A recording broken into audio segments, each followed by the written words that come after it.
Are you a man looking for an intensive program to help you overcome sexually addictive behaviors? Gateway to Freedom is your answer. Gateway to Freedom is a 3-day workshop for men seeking to overcome any destructive sexual habits. Whether married, single, or divorced, Gateway to Freedom will help men regain hope for a new life of purity and real contentment. The workshop is conducted by experts in the field of sexual addiction recovery with decades of combined experience. Read testimonials of workshop alumni at gatewaymen.com. Get all the info and register online at gatewaymen.com or call 1-800-49-PURITY. Hi, my name is Jonathan, and I'm the founder of the Gateway to Freedom Workshop. I want to personally invite you to be part of our next workshop coming up June 24th through the 26th in Texas. So call us today at 210-822-8201 or visit gatewaymen.com.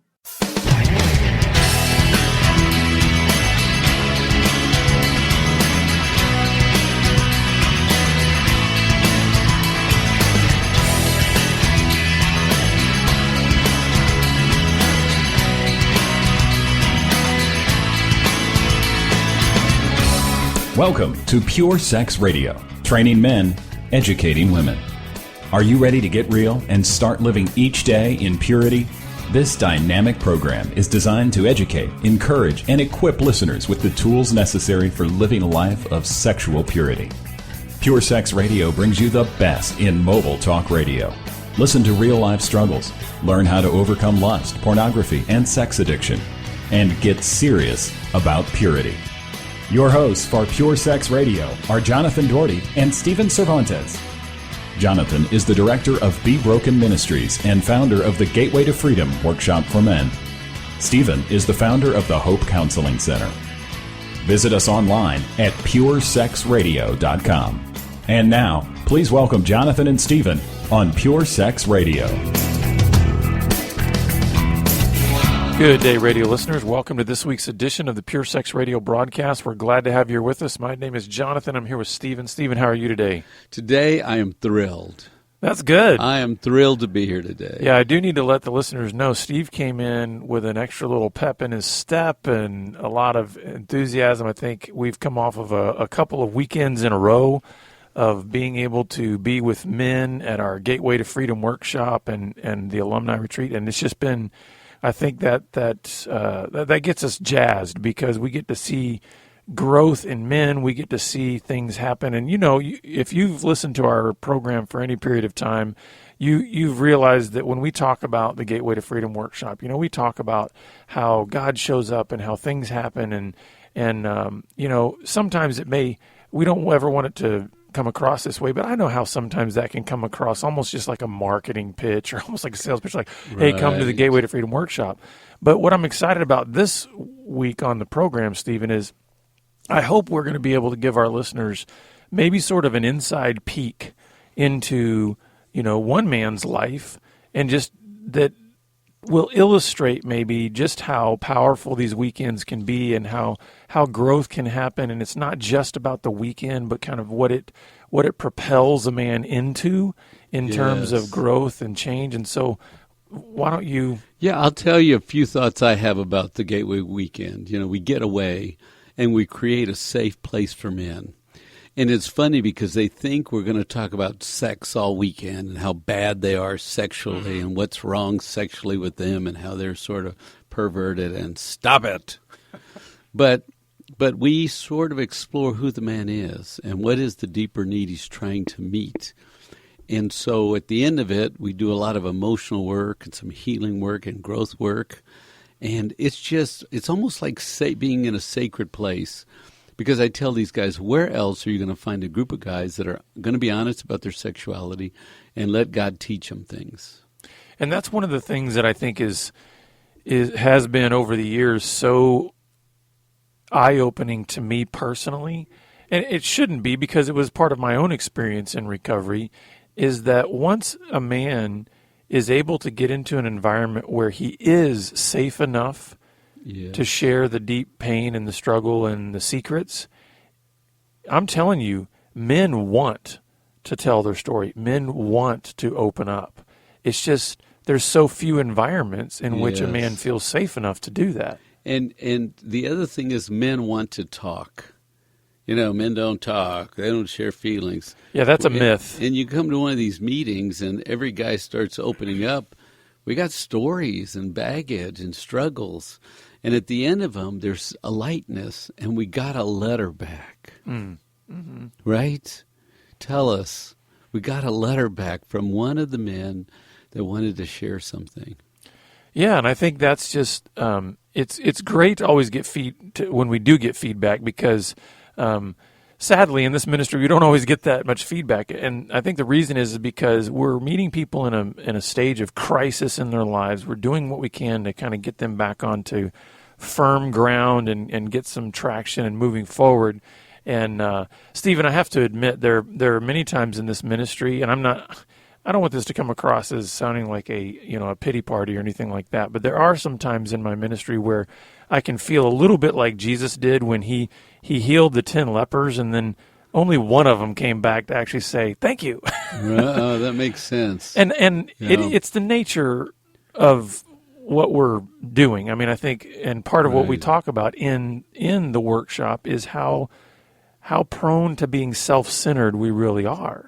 And so sometimes, disconnected, even living disconnected lives, right? Yeah. That's the other half. And I would actually, as a synonym to that word disconnected, I'd say just unaware. We're not present a lot, good. And so we're disconnected from ourselves. We're disconnected from other people. So even when we are having a great healing experience, sometimes we're not even cognizant of the fact that this is the grace of God that is being poured out in my life, and am I really thankful? But that's what's so sweet about this letter, is that this man took the time to be that one leper that said something profound is happening in my life, and I want to go back and thank the individual and who helped me find that path. And so this was a great letter of gratitude to you, but also in that, just his pouring out what God is doing in his life as a result of him having come to the workshop. So we just want to share some thoughts with you.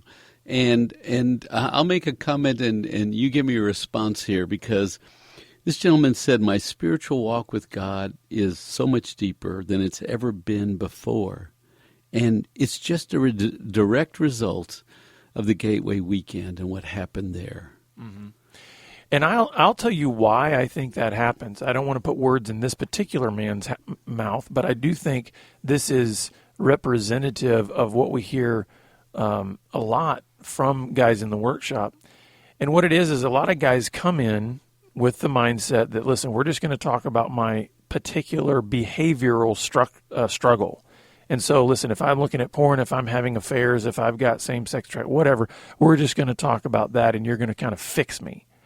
And what guys experience at the workshop is that we want to take them to the much deeper level, which is saying, listen, there are things that are broken and wounded and out of kilter at a deeper emotional and spiritual level. And so I think when guys, when they tap into that place in their being, they realize, oh, you know what? God is even meeting me at a much deeper level. And so this guy is saying, wow, at the workshop, I wanted to go to a particular depth. And you guys drew me into a much deeper depth. And therefore, as a result of that, my relationship with God is thriving on a much deeper level. I'm experiencing a depth of intimacy with him that I haven't had before. You know, it's interesting because the word depth you just repeated several times. And it's like that's where the healing is needed, not on the surface, not with a do 1, 2, or 3. It's deep healing. He went on to say, hey, Jonathan, the material was fabulous. The inspiration I got was incredible. The motivation just blew me away. What a blessing. Say something about those 3 words. Well, you know, one of the reasons that we value story in our ministry, and in fact, it's one of our core values, is because we do believe that story is what inspires people to get on to the journey of recovery. And so while, yes, there's material that we go over in like the teaching sessions at the workshop, what I think ultimately connects men and draws them in to go deeper is because every single one of our staff at the workshop is willing to lead with their own story. And I think that automatically sets the tone to say, listen, we're all in the same journey, even if we're at different points on the journey. And so I think, if you think about it in your own life, Stephen, what has blessed you more? Hearing somebody give you instruction from their head, or hearing somebody that wants to connect with you from their heart and their story? What moves you more? Oh, absolutely. I love a good story, a fight and failure, and get up and fight again and win. And even if you're not winning, at least have a winning mentality and know the big picture and don't get lost. Tell me your story, you know. Because in our heads, we can still remain very disconnected relationally, right? If I just say, listen, let me tell you what I learned from a very academic standpoint and give you 5 points of great, deep philosophical instruction, we can still be very disconnected relationally. But if I say, hey, let me show you how these things connected in my life this week, and the things that I learned, and the ways I stumbled, and the ways I wish I had done this better, and the times that I hit a home run, and then we've got a different connection, right? Because I'm inviting you into my story. And it's personal, right? I want to listen to personal stuff. I don't be in my head getting another 4-point, 5-point outline. And that's why I think this man was expressing a feeling of being blessed by that, because, we've had guys that have come to our workshop that are either in ministry or they've been in church a long time. And unfortunately, that's not always the vibe that you get in Christian gatherings. You don't get that vibe of, hey, come in with your brokenness. In fact, come and tell me about where you're broken and share with me your deep pain and your hurt. Yeah. And so for him to be in an environment that he's free enough to do that, wow, certainly that's going to be a blessing to him. So, and the point of having this discussion is to understand, get pieces of a process that we hope. We're using the workshop and an attendee, but we're really saying these things because we hope they're happening where you are, because God is able to do great things. And so he said, I have been bound up for many, many years, but this weekend I got healing and blessing. Comment. Well, it is called Gateway to Freedom. So the emphasis is on the freedom part. And it's so, I can't tell you how, I'll use a very common term, how fun it is to see a guy taste that, in many cases for the first time, at least at that depth. I think many guys that come to the workshop, they've had brief encounters with behavioral freedom. Like maybe they've gone through seasons of some months or maybe even some years where it's like, I haven't acted out, but in their soul, they're still restless. They're still, their soul is heavy with pain and wounds and history. And so to see a guy finally begin to experience that sense of freedom that his soul can breathe and he can be at rest is just so exciting. He said, I have remained active in participating in the Word of God, praying daily, reading, doing my quiet time for 90 days. I have not missed one day. I'm so motivated to sit in the presence of God. Well, and this is also exciting because, we're told in the Word of God that that the truth sets us free, and that is not only a process, but it's a person, Jesus.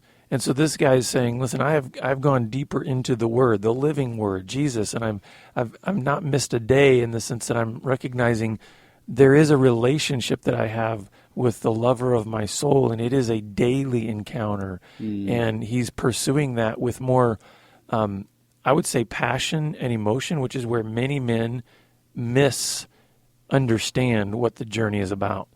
Many men have spent, Christian men especially, have spent years maybe even getting in the text of the Bible every day and doing their duty of a quote-unquote quiet time, and yet they have missed connecting with God every day. And sitting in His presence and being at ease and finding some truth and just enjoying, right?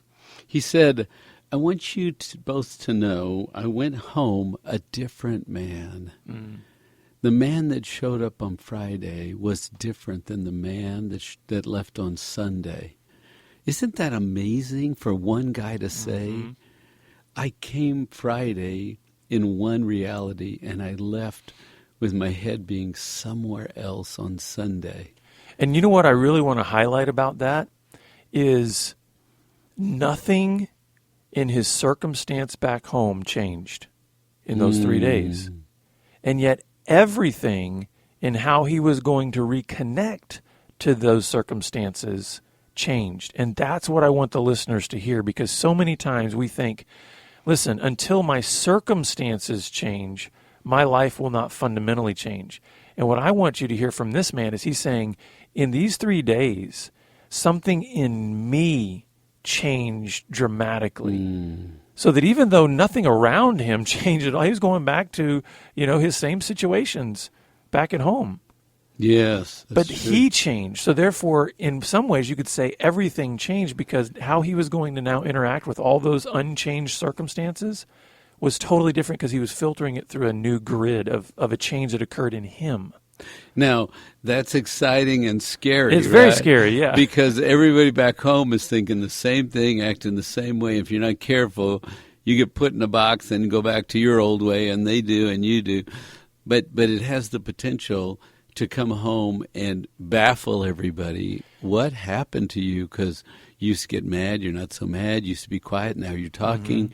You used to be in turmoil, more you're restful. You used to not be disciplined in reading your Bible, now you're... What happened to you? That's why I think it's important to set the framework of freedom not within the context of changed circumstances, but within the context of a changed heart.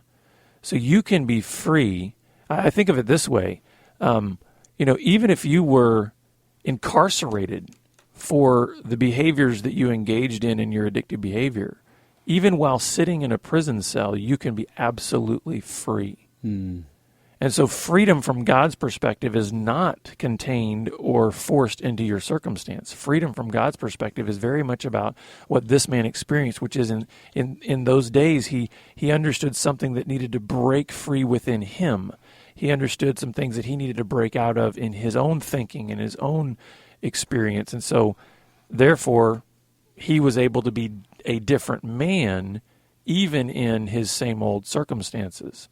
And therefore, in some ways, he could maybe be a catalyst for change in those circumstances. But even if they never changed, even if all the things around him never changed, he could still walk in freedom.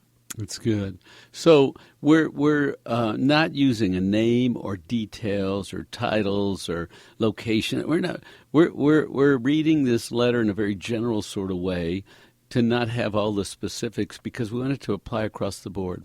So I'm going to say a number here, but it's not the actual number, and I'm sort of a tease here, if you will, because he said, I went home and wrote my wife a 20-page letter telling her my story.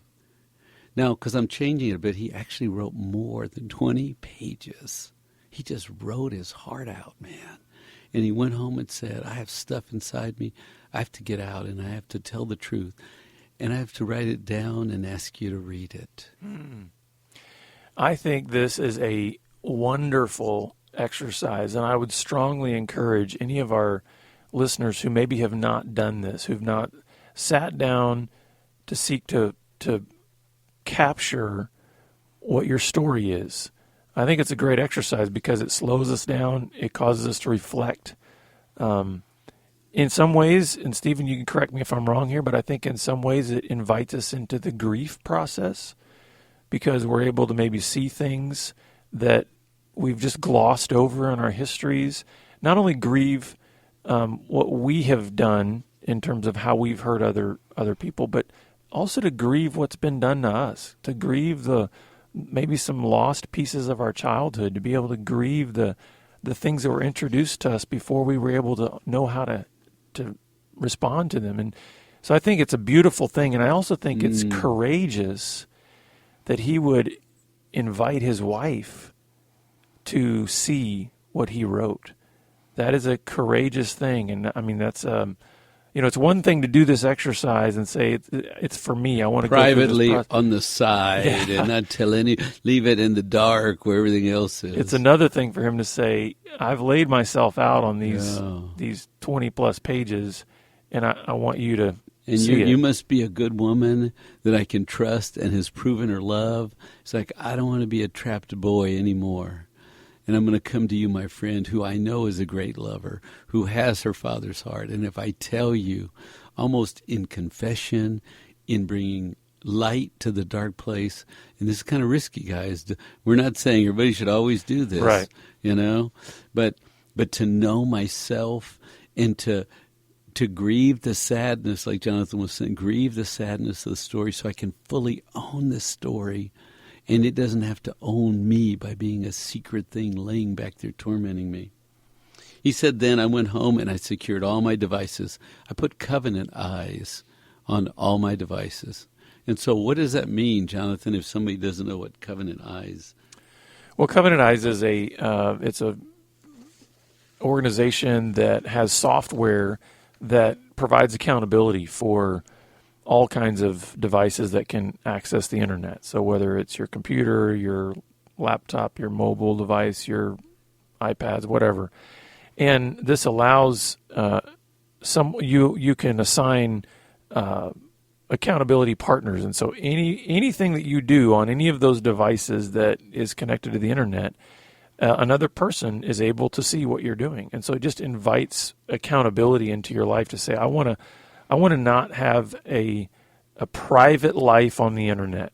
Mm-hmm. I want my whole life to be in the light. I want to walk in the light. And so this is another step that this man took to say, listen, I'm not going to live in the dark anymore. I'm not going to carry secrets. So I'm actually going to invite some people into my internet activity to be able to see what I'm doing. So he said now it has to spread beyond me because I'm starting to include my wife, but I have 2 sons, and I have to go home and talk to my boys now. Mm. And I was just remember we had this title once. It was No More Ignorance, No More Shame, no more alone. Is it sort of like that? Do you remember that? It sounds good. Yeah. Yeah. Okay. Because it was a while ago. We'd talk about it, like the title of the workshop: No more ignorance, no more shame, no more alone. So what does that mean? Go home and talk to your boys. Mm-hmm. Don't leave them in ignorance. Don't let them be ashamed because they struggle with their sexuality. Don't leave them in shame. And no more alone. I'll just do this alone. Mm-hmm. Well, and that's part of what the freedom is that he experienced through the workshop, was starting to realize you can't continue to live the double life of having this projected persona or image that you share with everybody publicly while privately having all these secrets in the dark. It's like you've got to bring what is in the dark into the light. And so the fact that he's doing that, he's living into that freedom that he experienced at the workshop. Because at the workshop, guys are able to bring everything into the light and be safe doing that. And so what he's saying is, I'm going to go back home. I'm going to take this reality of accountability and walking in the light and actually put it into practice. So his next step was interesting because when you come to a Gateway weekend and agree to it, you can become an alumni. And then you enter a database, and only participants can get into the database. Mm-hmm. So he went home and said, I'm going to find 2 other guys somewhere in my area, and I'm going to meet with them and talk to them because they had the same experience I did, so they'll know.